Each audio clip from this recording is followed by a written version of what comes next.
ಎಲ್ಲರಿಗೂ ನಮಸ್ಕಾರ ಸ್ನೇಹಿತರೆ, welcome to our channel. So friends, ಇವತ್ತು ಬಂದ್ಬಿಟ್ಟು ಈ ಒಂದು ವಿಡಿಯೋದಲ್ಲಿ ನಮ್ಮ 4th day routine, day diet ಹೇಗೆಲ್ಲ ಹೋಯಿತು, ಏನು ಫುಲ್ ಡೇ ಹೇಗೆಲ್ಲ ಇತ್ತು, ನನಗೆ ನಾನೇನೆಲ್ಲ ಮಾಡಿದೆ ಏನು ಅನ್ನೋದೇ ಈ ಒಂದು ವ್ಲಾಗಲ್ಲಿ ಇರುತ್ತೆ. ಐ ಹೋಪ್ ನಿಮ್ಮೆಲ್ರಿಗೂ ಈ ಒಂದು ವ್ಲಾಗ್ ಇಷ್ಟ ಆಗ್ಬೋದು. ಇಷ್ಟ ಆದರೆ please like, share and subscribe to our channel. ಹೀಗೆ ಇನ್ನಷ್ಟು ಇಂಟ್ರೆಸ್ಟ್ ಆಗಿರುವಂಥ ವೀಡಿಯೋಸ್ಗೋಸ್ಕರ, ಇನ್ನು ಇವತ್ತಿನ ಡಯಟ್ಗೋಸ್ಕರನೇ ಮುಂದಿನ ದಿನವೇ ಎಲ್ಲ ಸ್ವಲ್ಪ ಪ್ರಿಪ್ರೇಷನ್ ಮಾಡ್ಕೊಂಡು ಇಟ್ಕೊಂಡಿದ್ದೆ. ಅದೇನಪ್ಪ ಅಂತಂದರೆ, ಬಾದಾಮ್ ನೆನೆಸಿಡ್ತೀನಿ, ನಡುವೆ ಡೈಲಿ ಬಾದಾಮ್ ಅನ್ನೋದು ನೆನೆಸಿಡ್ತೀನಿ. ಆ್ಯಂಡ್ ಇವತ್ತು ಬಂದ್ಬಿಟ್ಟು ಮೊಳಕೆ ಕಾಳು ತಿನ್ನೋಣ ಅಂತ ಪ್ಲ್ಯಾನ್ ಮಾಡ್ಕೊಂಡಿದ್ದೆ. ಆ್ಯಕ್ಚುಲಿ ಇವತ್ತು ನಟ್ಸೋದು ಸೀಡ್ಸೋದು ಕೂಡ ಏನೂ ತಿಂದಿರಲಿಲ್ಲ, ಅಂದರೆ ನೆನೆಸ್ಕೊಂಡಿರಲಿಲ್ಲ ರಾತ್ರಿ.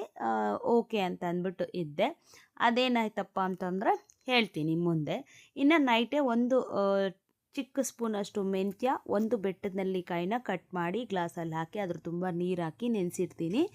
ಇವತ್ತು ಸ್ವಲ್ಪ ಡಿಫ್ರೆಂಟ್ ಇದೆ. ಡೈಲಿ ಮೆಂತ್ಯ ಮಾತ್ರ ನೆನೆಸಿಡ್ತಿದ್ದೆ. ಇವತ್ತು ಅದ್ರ ಜೊತೆಗೆ ಸ್ವಲ್ಪ ಇದನ್ನು ಮಾಡಿಟ್ಟಿದ್ದೀನಿ, ಏನು ಹೇಳಿ, ಸ್ವಲ್ಪ ಬೆಟ್ಟದ ನೆಲ್ಲಿಕಾಯಿನ ಕಟ್ ಮಾಡಿ ಇಟ್ಟಿದ್ದೀನಿ. ಸೊ ಹಾಗಾಗಿನೇ ಚೆನ್ನಾಗಿರುತ್ತೆ. ಇದು ಕೂದಲಿಗಾಗಿರ್ಬೋದು ತುಂಬಾ ಇದಾಗಿರುತ್ತೆ, ಬೆನಿಫಿಟ್ಸ್ ಜಾಸ್ತಿ ಇರುತ್ತೆ, ಹೇಳ್ತೀನಿ. ಆ್ಯಂಡ್ ಇವತ್ತಿನ ವೆಯ್ಟು ನೋಡೋದಾದರೆ 72.250. ಕೆಲವೊಂದು ಸಲ ಮಿಷನ್ನು ಕೂಡ ನಮ್ಮನ್ನು ತುಂಬ ಆಟ ಆಡಿಸುತ್ತೆ. ಇವತ್ತು ನನಗೆ ಸಿಕ್ಕಾಪಟ್ಟೆ ಕೋಪ ತರಿಸ್ಬಿಡ್ತು.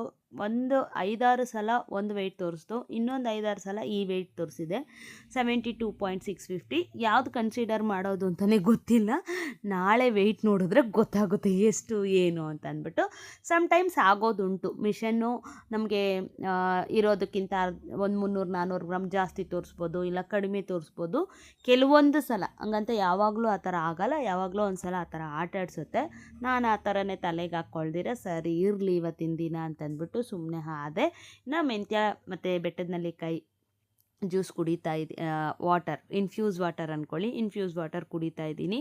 ಸೊ ಇದು ಕುಡಿಯೋದ್ರಿಂದ ಏನಪ್ಪ ಬೆನಿಫಿಟ್ಸು ಅಂತಂದರೆ, ಬೆಳಗ್ಗೆ ಖಾಲಿ ಹೊಟ್ಟೆಲಿ ಎದ್ದಿದ ತಕ್ಷಣ ಕುಡಿಯೋದ್ರಿಂದ ನಮ್ಮ ಡೈಜೆಷನ್ ಸಿಸ್ಟಮ್ ಏನಾದರೂ ಆ ಕಡೆ ಈ ಕಡೆ ಇದ್ದರೆ, ಜೀರ್ಣ ಆಗದಿರ ಏನಾದರೂ ಮೋಷನ್ಸ್ ಕರೆಕ್ಟಾಗಿ ಆಗಿಲ್ಲ ಅಂತಂದರೆ ನೀಟಾಗಿ ಆಗೋದಕ್ಕೆ ಹೆಲ್ಪ್ ಆಗುತ್ತೆ. ಮೆಂತ್ಯ ನಿಮಗೆ ಗೊತ್ತು, ಕೂದಲಿಗೆ ತುಂಬ ಒಳ್ಳೆಯದು. ಬೆಟ್ಟದ ನೆಲ್ಲಿಕಾಯಿ ಕೂಡ ಅಷ್ಟೇ, ಎರಡೂ ಅಷ್ಟೇ ತುಂಬ ಪ್ರಭಾವ ಬೀರುತ್ತೆ. ಸ್ಕಿನ್ಗಾಗಿರ್ಬೋದು, ನಮ್ಮ ಒಂದು ಕೂದಲು ಬೆಳೆಯೋದಕ್ಕೆ, ಡ್ಯಾಂಡ್ರಫ್ ಎಲ್ಲ ಹೋಗೋದಕ್ಕಾಗಿರ್ಬೋದು, ಉದುರೋದು ನಿಯಂತ್ರಣ ಆಗೋದಕ್ಕೆ ತುಂಬಾ ಹೆಲ್ಪ್ ಆಗುತ್ತೆ.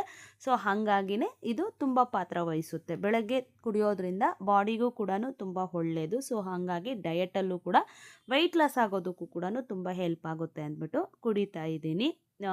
ಒಂದೊಂದನ್ನು ಚೇಂಜ್ ಮಾಡ್ಕೊತೀನಿ ಸ್ನೇಹಿತರೆ. ಒಂದೊಂದು ಸಲ ಕೆಲವೊಂದು ಸಲ ಆಪಲ್ ಸೈಡರ್ ವಿನಿಗರ್ ಕುಡಿತೀನಿ, ಕೆಲವೊಂದು ಸಲ ಈ ಥರ ಪ್ಲ್ಯಾನ್ ಮಾಡ್ಕೊತೀನಿ. ಇನ್ನು ಇಲ್ಲಿ ಏನಪ್ಪ ಮಾಡ್ತಾಯಿದ್ದೀನಿ ಅಂತಂದರೆ, ತೇಜುಗೆ ಬಿಸಿ ಬಿಸಿ ಅನ್ನದ ಜೊತೆಗೆ ಸ್ವಲ್ಪ ಪೆಪ್ಪರು, ಸ್ವಲ್ಪ ತುಪ್ಪ, ಸ್ವಲ್ಪ ಉಪ್ಪು ಹಾಕ್ಕೊಟ್ರೆ ತುಂಬ ಇಷ್ಟಪಟ್ಟು ತಿಂತಾಳೆ. ಇದು ಆವಾಗವಾಗ ತಿನ್ನೋದ್ರಿಂದ ಮಕ್ಳಿಗೂ ಕೂಡ ಅಷ್ಟೇ, ಮೋಷನ್ಸ್ ಕರೆಕ್ಟಾಗಿ ಆಗದೆ ಇದ್ದರೆ, ಜೀರ್ಣಕ್ರಿಯೆ ಆಗದೆ ಇದ್ದರೆ, ತುಪ್ಪ ಅನ್ನೋದು ಗುಡ್ ಫ್ಯಾಟ್ ಅಲ್ವಾ, ಪೆಪ್ಪರ್ ಕೂಡ ತುಂಬ ಒಳ್ಳೆಯದು.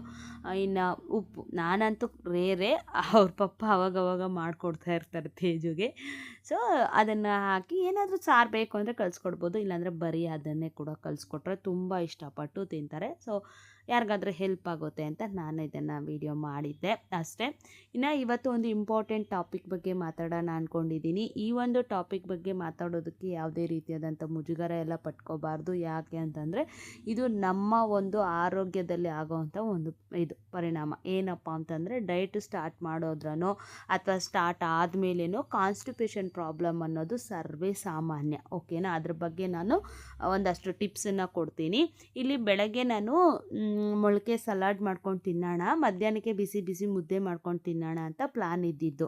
ನಮ್ಮ ಮನೆಯವರು ನನಗೆ ಸ್ವಲ್ಪ ಮುದ್ದೆ ಬೇಕಿತ್ತು, ಮುದ್ದೆ ಮಾಡಿಕೊಟ್ಬಿಡು ಅಂತ ಹೇಳಿದ್ದಕ್ಕೆ, ಇನ್ನು ಅವ್ರಿಗೆ ಬೆಳಗ್ಗೆ ಮಾಡಿದ್ನಲ್ವ, ನನಗೆ ಹೆಂಗೆ ಅಂತಂದರೆ, ಮುದ್ದೆ ತಿಂದಮೇಲೆ ಬಿಸಿ ಬಿಸಿನೇ ತಿನ್ನಬೇಕು, ತಣ್ಣಗಾದ್ಮೇಲೆ ತಿನ್ನೋದು ಆ ಥರ ಸ್ವಲ್ಪ ರೂಢಿ ಇತ್ತೀಚಿನ ದಿನಗಳಲ್ಲಿ ಸ್ವಲ್ಪ ಅಡಿಕ್ಟ್ ಆಗಿಬಿಟ್ಟಿದ್ದೀನಿ. ಬಿಸಿ ಬಿಸಿ ಊಟನೇ ತಿನ್ನೋ ಥರ ಆಗಿಬಿಟ್ಟಿದೆ ಮೈಂಡ್ಸೆಟ್ಟು.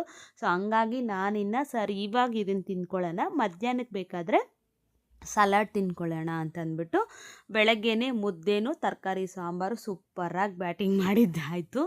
ಇನ್ನು ಇಲ್ಲಿ ಒಂದು 2 ಬ್ಲೌಸುಗಳು ಡಿಸೈನ್ ಮಾಡಿದ್ದೀನಿ, ಅದನ್ನು ತೋರಿಸ್ತೀನಿ ನೋಡಿ. ತುಂಬ ಚೆನ್ನಾಗಿ ಬಂದಿದೆ. ಇದು ನೆನ್ನೆ ನೈಟೇ ಹೊಲಿದಿದ್ದು.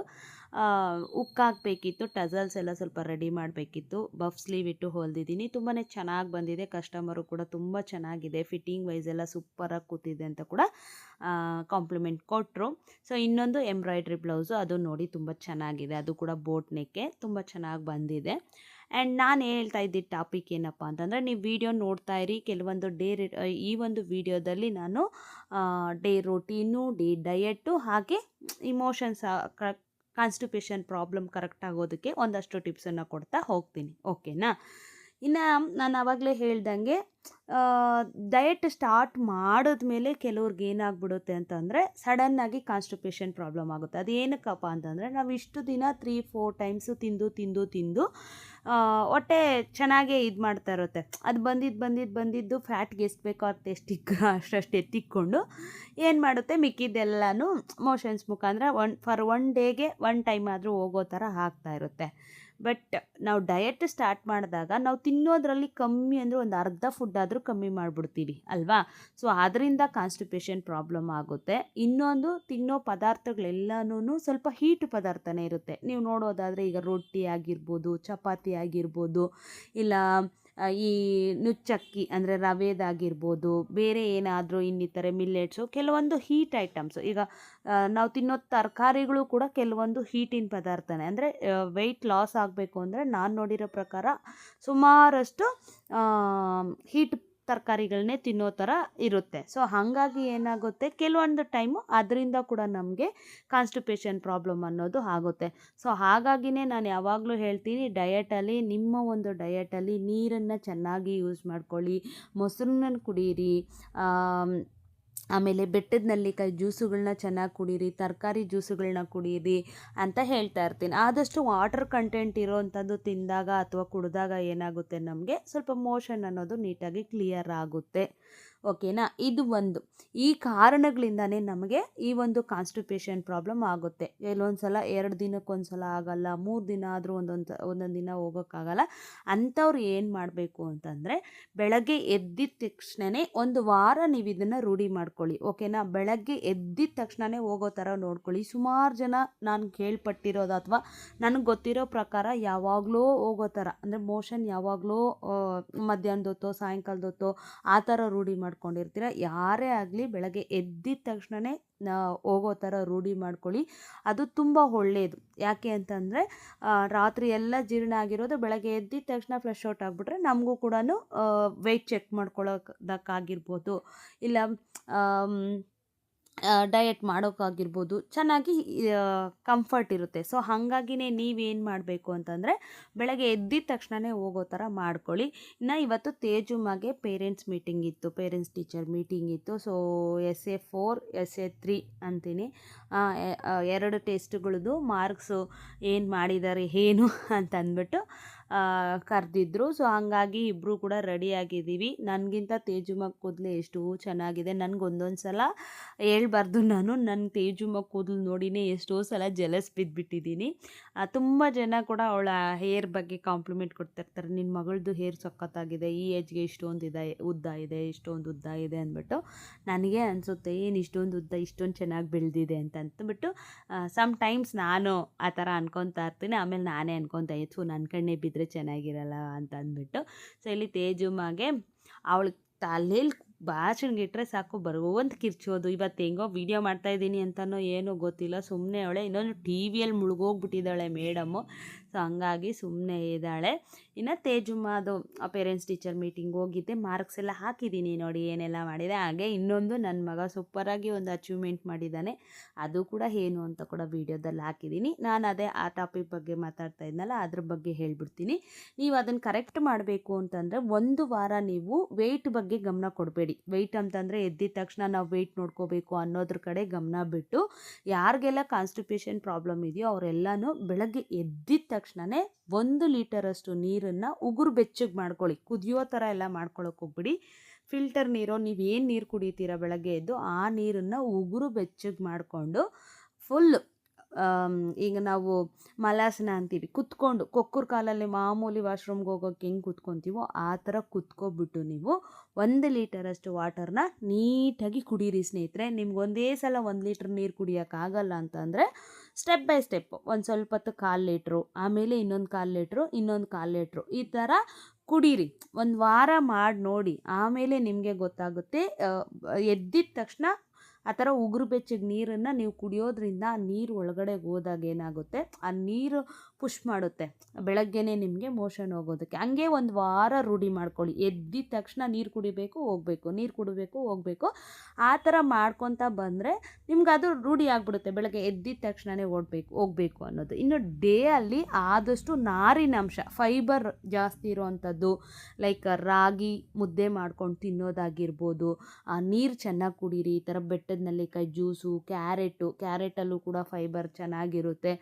ಮೊಟ್ಟೆ ತಿನ್ನೋದು, ನಾನ್ ವೆಜ್ ಆದರೆ ಪ್ರೋಟೀನ್ಸು ಕೂಡ ಕರೆಕ್ಟಾಗಿ ಯಾವ್ದ್ಯಾವುದು ಎಷ್ಟೆಷ್ಟು ಬೇಕೋ ಪ್ರೋಟೀನು, ವಿಟಮಿನ್ಸ್ ಆಗಿರ್ಬೋದು, ಮಿನರಲ್ಸ್ ಆಗಿರ್ಬೋದು, ನಮ್ಮ ಬಾಡಿಗೆ ಏನು ಬೇಕೋ ಅದನ್ನು ನೋಡಿಕೊಂಡು ಆದಷ್ಟು ತರಕಾರಿಗಳನ್ನಾಗಿರ್ಬೋದು ಚೆನ್ನಾಗಿ ಅಗದು ತಿನ್ನಿರಿ. ಚೆನ್ನಾಗಿ ನೀರು ಕುಡೀರಿ. ದಿನಕ್ಕೆ ಕಮ್ಮಿ ಅಂದರೂ 2-2.5 ಲೀಟ್ರು. ನಾನೇ ಇನ್ನೂ ರೂಢಿ ಮಾಡ್ಕೊಂಡಿಲ್ಲ, ಬಟ್ ನಾನು ಟಿಪ್ಸ್ ಹೇಳ್ತಾ ಇದ್ದೀನಿ. 2ರಿಂದ ಕಮ್ಮಿ ಅಂದರೂ 2-2.5 ಲೀಟರಷ್ಟು ನೀರನ್ನು ನೀವು ಕುಡಿಯೋ ಥರ ಮಾಡ್ಕೊಳ್ಳಿ. ಬೆಳಗ್ಗೆನೇ 1 ಲೀಟರ್ ಆಗೋಗುತ್ತೆ. ಸೊ ನೀವು ಈ ಥರ ಮಾಡ್ತಾ ಬಂದರೆ ನಿಮ್ಗೆ 1 ಡೇಗೆ 2 ಟೈಮ್ಸ್ ಆಗ್ತಾ ಹೋಗುತ್ತೆ ಸಮ್ ಡೇಸ್, ಓಕೆನಾ. ಆಮೇಲೆ ಪರ್ ಡೇಗೆ 1 ಡೇ ಹೋದರೂ ಕೂಡ ಸಾಕು, ನೋ ಪ್ರಾಬ್ಲಮ್, ಓಕೆನಾ. ಈ 2-3 ದಿನ ಆದಮೇಲೆ ಆಗೋಂಥವ್ರಿಗೆ ಖಂಡಿತವಾಗ್ಲೂ ಹೇಳ್ತೀನಿ, ನೀವು ಈ ಥರ ಟಿಪ್ಸ್ನ ಫಾಲೋ ಮಾಡಿ, ಓಕೆನಾ.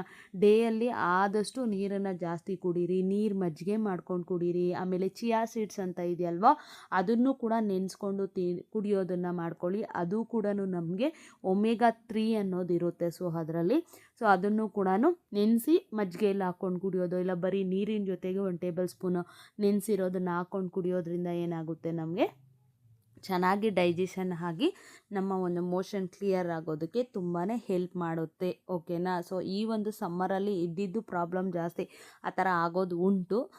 ಆದಷ್ಟು ನೀವು ಇದು ಮಾಡ್ಕೊಳ್ಳಿ. ಪ್ರತಿಯೊಂದು ನಾನು ಮುಂದೆ ಬರೋಂಥ ವೀಡಿಯೋಗಳಲ್ಲಿ ಹೇಳ್ತೀನಿ ನಾನು ಯಾವ ಥರ ಎಲ್ಲ ಫಾಲೋ ಮಾಡ್ತೀನಿ ಅಂತಂದ್ಬಿಟ್ಟು, ಓಕೆನಾ. ಸೊ ಇನ್ನು ತೇಜು ಮನೆ ರೆಡಿ ಮಾಡಿ ಕರ್ಕೊಂಡೋಗಿ ಬಂದೆ. ತುಂಬ ಚೆನ್ನಾಗಿ ಮಾಡಿದ್ದಾಳೆ ಸ್ನೇಹಿತರೆ ತೇಜು. ಈ ಸಲ ಮಾತ್ರ ಸ್ವಲ್ಪ ಅಲ್ಲಿ ಇಲ್ಲಿ 1-2-3 ಮಾರ್ಕ್ಸು ಅವಳು ಮಿಸ್ಟೇಕ್ ಮಾಡಿರೋದ್ರಿಂದ ಹೋಗಿದೆ. ಸೊ FA 3ಅಲ್ಲಿ ಬಂದುಬಿಟ್ಟು SA 3ಅಲ್ಲಿ ಬಂದುಬಿಟ್ಟು 98 100ಗೆ, SA 4ಅಲ್ಲಿ ಬಂದುಬಿಟ್ಟು 92 ತೆಗ್ದಿದ್ದಾಳೆ. ಅಂದರೆ 8 ಮಾರ್ಕ್ಸ್ ಹೋಗಿದೆ. ಕೆಲವೊಂದು ಮಿಸ್ಟೇಕ್ಸ್ ಮಾಡಿರೋದ್ರಿಂದ ಆ ಥರ ಆಗಿದೆ ಅಂತ ಇದು ಮಾಡಿದರು. ಇನ್ನು ನನ್ನ ಮಗ ಏನಪ್ಪ ಅಚೀವ್ ಮಾಡಿದ್ದಾನೆ ಅಂತಂದರೆ, ಅವನು ಇವಾಗ ಬ್ರೌನ್ 3 ಬೆಲ್ಟನ್ನು ಅಚೀವ್ಮೆಂಟ್ ಮಾಡಿದ್ದಾನೆ. ಇನ್ನೊಂದು 2 ಆದಮೇಲೆ ಬ್ರೌನ್ 2 ಬ್ರೌನ್ 1 ಆದಮೇಲೆ ಬ್ಲ್ಯಾಕ್ ಬೆಲ್ಟ್ ತೊಗೋಬೇಕು. ಸೊ ಇದು ತುಂಬ ಖುಷಿ ಪಡೆಯೋ ವಿಷಯ. ಪಾಪ ಮಗ ಇವತ್ತು ಬೆಲ್ಟ್ ಟೆಸ್ಟ್ ಇತ್ತು, ಎಕ್ಸಾಮ್ ಇತ್ತು. ಬೆಲ್ಟ್ ಟೆಸ್ಟಲ್ಲಿ 300 ಪುಷಪ್ಸು ಅದೇನೇನೋ ಹೇಳ್ತಿದ್ದ, ನನಗೆ ಹೇಳೋಕ್ಕೆ ಬರೋಲ್ಲ. ಎಲ್ಲನೂ 300 ಮಾಡಿದೆ ಅಮ್ಮ ಅಂತಂದ. ಸಖತ್ತು ಕಷ್ಟಪಟ್ಬಿಟ್ಟಿದ್ದಾನೆ ಮಗ ಪಾಪ. ತುಂಬ ಖುಷಿ ಆಯಿತು. ಮಕ್ಕಳೇನೋ ಈ ಥರ ಸಣ್ಣ ಪುಟ್ಟ ಅಚೀವ್ ಮಾಡಿದ್ರೆ ನಮಗೂ ಕೂಡ ತುಂಬ ಖುಷಿ ಅಲ್ವಾ. ಸೊ ಅದೊಂದು ನಿಮ್ಮ ಜೊತೆ ಹಂಚ್ಕೋಬೇಕು. ನಿಮ್ಮ ಬ್ಲೆಸ್ಸಿಂಗ್ಸ್ ಯಾವಾಗಲೂ ಇರುತ್ತೆ ಮಕ್ಕಳಿಗೆ ಅಂತ ಅಂದ್ಬಿಟ್ಟು ಶೇರ್ ಮಾಡ್ಕೊತಾ ಇದ್ದೀನಿ ಅಷ್ಟೇ, ಬೇರೆ ಇನ್ನೇನು ಉದ್ದೇಶ ಇಲ್ಲ. ಸೊ ಇದಾದಮೇಲೆ ಇನ್ನು ಅಮ್ಮನ ಮನೆಗೆ ಹೋಗಿದ್ದೆ ಸ್ನೇಹಿತರೆ. ಅಮ್ಮನ ಮನೆಗೆ ಹೋಗಿ ಡಯಟ್ ಬಗ್ಗೆ ಹೇಳ್ಬಿಡ್ತೀನಿ. ಅಮ್ಮನ ಮನೆಗೆ ಹೋಗಿದ್ದೆ, ಅಲ್ಲೇ ಸ್ವಲ್ಪ ಅನ್ನ ಸಾಂಬಾರು ತಿಂದ್ಬಿಟ್ಟೆ. ಆಮೇಲೆ ವಾಟರ್ ಮಿಲನ್ ತಿನ್ಕೊಂಡು ಬಂದೆ. ಇಲ್ಲಿ ಬಂದು ಗ್ರೀನ್ ಟೀ ಕುಡಿದೆ ಮಧ್ಯಾಹ್ನ ಫ್ರೆಂಡ್ ಮನೆಯಲ್ಲಿ. ಗ್ರೀನ್ ಟೀ ಕುಡಿದ್ಬಿಟ್ಟು ಏನು ಮಾಡಿದೆ, ಸ್ವಲ್ಪ ಮನೆಯಲ್ಲಿ ಬಜ್ಜಿ ಬೋಂಡ ತರಿಸಿದ್ರು, ಬಜ್ಜಿ ಬೋಂಡ ತಿಂದು ಡೇ ಅಂತೂ ಕಂಪ್ಲೀಟ್ ಮಾಡಿದ್ದೀನಿ. ಸೊ ನಾಳೆ ವೆಯ್ಟ್ ನೋಡೋಣ. ನನ್ನ ಫ್ರೆಂಡ್ ಒಬ್ಬರು ಸ್ಯಾರಿ ಫೋಲ್ಡಿಂಗ್ ಮಾಡ್ಕೊಡೋಕ್ಕೆ ಹೇಳಿದರು, ಅದನ್ನು ಕೂಡ ಸಕ್ಸಸ್ಫುಲ್ಲಿ ಮಾಡಾಯಿತು. ಸೊ ಫುಲ್ ಡೇ ಅಂತೂ ಹೀಗಿತ್ತು ಸ್ನೇಹಿತರೆ. ಸೊ ನೀವು ಕೇಳಿದ್ದಂಥ ಪ್ರಶ್ನೆಗೆ ನಾನು ಆನ್ಸರ್ ಮಾಡಿದ್ದೀನಿ. ಇದೊಂದು ಡೌಟ್ ಒಬ್ಬರು ಕೇಳಿದರು, ಅವ್ರಿಗೋಸ್ಕರನೇ ಇದು ಕಾನ್ಸ್ಟಿಪೇಷನ್ ಬಗ್ಗೆ ಹೇಳಿದ್ದೀನಿ ಸ್ನೇಹಿತರೆ. ಸೊ ಫುಲ್ ಡೇ ಅಂತೂ ಈ ಥರ ಹೋಯಿತು. ಬೈ ಮಿಸ್ಟೇಕ್ ಇವತ್ತು ಹೀಗೋ ಆಗಿದೆ. ಇನ್ನು ನಾಳೆ ಸಂಡೇ ನೋಡೋಣ, ರಿಸಲ್ಟ್ ನೋಡಿಬಿಟ್ಟು ಅದಕ್ಕೆ ತಕ್ಕನಂಗೆ ಸೋಮವಾರದಿಂದ ಸ್ವಲ್ಪ ಸ್ಟ್ರಿಕ್ಟಾಗಿ ಮಾಡಿಕೊಂಡು ಹೋದರೆ ಆಯ್ತು. ಓಕೆ, ಸೊ ನೆಕ್ಸ್ಟ್ ವಿಡಿಯೋದಲ್ಲಿ ಸಿಗ್ತೀನಿ. Thank you for watching. Bye.